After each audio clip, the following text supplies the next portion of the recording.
जगन्नाथ प्रिय दर्शक बंधु पुरातन काल आमर पुराण अनुसार पूर्व वैदिक संस्कृति सनातन संस्कृति हिंदू संस्कृति आर्य संप्रदाय आर्य संस्कृतिर जो परंपरा जहाँकि आपण माने देखिथिबे जेकोसी घरे हो किंबा मंदिर रे हो देवालय रे घरे किंबा रथरे ना कौन सी बाहन रे ये सबुतिरे आमर पताका लगा जाए। आपण जानछन्ते कि ये पताका कहीं लगा जाए कौन पाई आमे पताका को लगाउछे बा झंडा को लगाउछे बा ध्वजा को लगाउछे बा पताका जहाँ भी कहतु ताले हिंदू धर्म रे आमर घरर छात उपरे हो किंबा मंदिर शिखर रे हो आमे समस्ते पताका लगे था। ताले पताका कौन पाई लगा जाए यार कारण कौन आमे एबे भी सुद्धा जानिने कौन पाई पताका लगा जाए कहीं पताका लगेबा केउ रंगर पताका लगेबा कौन से उपकार मिलिबो। हमर ज्योतिष शास्त्र अनुसार पताका लगेबार अनेक कारण थाए और अनेक मध्य लाभ मिलता है। समस्त घरे किछि ना किछि वास्तु दोष रही था जहाँ कि आपणकर नकारात्मक ऊर्जा को सृष्टि करिथा। ताहले या द्वारा कौन हुए ना परिवार जो समस्त सदस्य मानक मध्य मतभेद देखा दिए बा विभिन्न प्रकार समस्या सृष्टि हुए रोग सृष्टि करे विभिन्न भोगोपभोग करने को विभिन्न तो कष्ट होता है। ताले ए सब दोष को दूर करने आमर घरे छात उपरे पताका लगा जाए जहाँ कि आम पाई शुभ एवं लाभदायक कहुए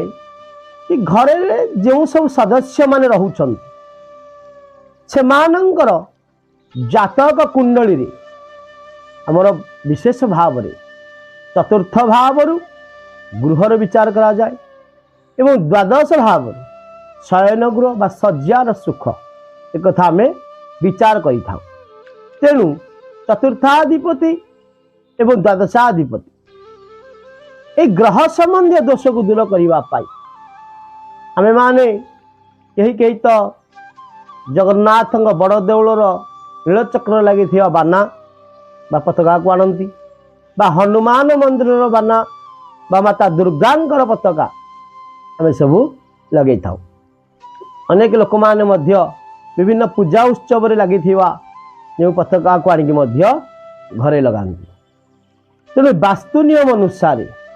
घरर नैऋत्य कोण बा दक्षिण पश्चिम कोण अग्निकोण बा दक्षिण पूर्व कोण रे अपन पताका लगेबा उचित। यही पताका कई कई मध्य ईशान्य कोण रे लगे दियंती जहा द्वारा कि लगेबा द्वारा आपण घरर नकारात्मक ऊर्जा दूर होई सकारात्मक ऊर्जा संचार हुए। तेणु वास्तु संसार घर उत्तर पश्चिम कोण रे पताका लगाइबा द्वारा सदा सर्वदा लाभदायक होता है। एवं वास्तु अनुसार आपण यदि पताका लगाउछंती तेबे घर धन वृद्धि करबा संगे संगे उन्नति मध्य होता है। ताले एबे जानिबा किभली भाव रे आपण केउ रंगर पताका लगाइबे। आपण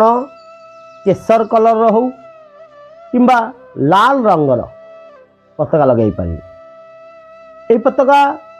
आपण देवींकर हो बा हनुमानंकर हो ये सब शुभ चिन्ह प्रतीक होगा उचित जहाँ कि आपण को अत्यंत शुभ मना जाए। तेणु घर छात उपरे आपण यदि पताका लगाउछंती तेबे आपणकर ऊर्जा एवं शक्ति मध्य घर को आसी थाए। ताले ध्वजा का पताका आम क्या कहवा ध्वजा अलगा पताका भी अलगा कि आम बुझी पारिनी ए दुईटी आपको झंडा कह जाए। झंडा पताका ध्वजा से अलग अलग देखिए पताका साधारण भाव में जहाँ तीन कोणिया बा त्रिकोणाकार जहाँ कहुए पताका होता है कि ध्वजा जोटा ताहा कौन ना चतुष्कोण तार चारि कोणिया होता है तेणु सबु देवादेवी पाखे अस्त्रशस्त्र रखार सहित गोटे ध्वजा रखा जाए ध्वजा द्वारा तांकर प्रतीक बा चिन्ह को जानी हुए यज्ञ मानक यदि आप देखिए भी तार विधान अनुसार विभिन्न प्रकार ध्वजा दंडर बा ध्वजार निर्णय करा जाइछि। भारतीय संस्कृति रे ये मंगलकारक कार्य आरंभ करने पूर्व विभिन्न उत्सव रे बा पर्वपर्वाणी रे घरर बा मंदिर देवालय वृक्ष रथ वाहन ये सबुथ आप देखिए ध्वजा सब केसरिया रंगर केसर रंगर होता दरकार तेणु दुई प्रकार ध्वजा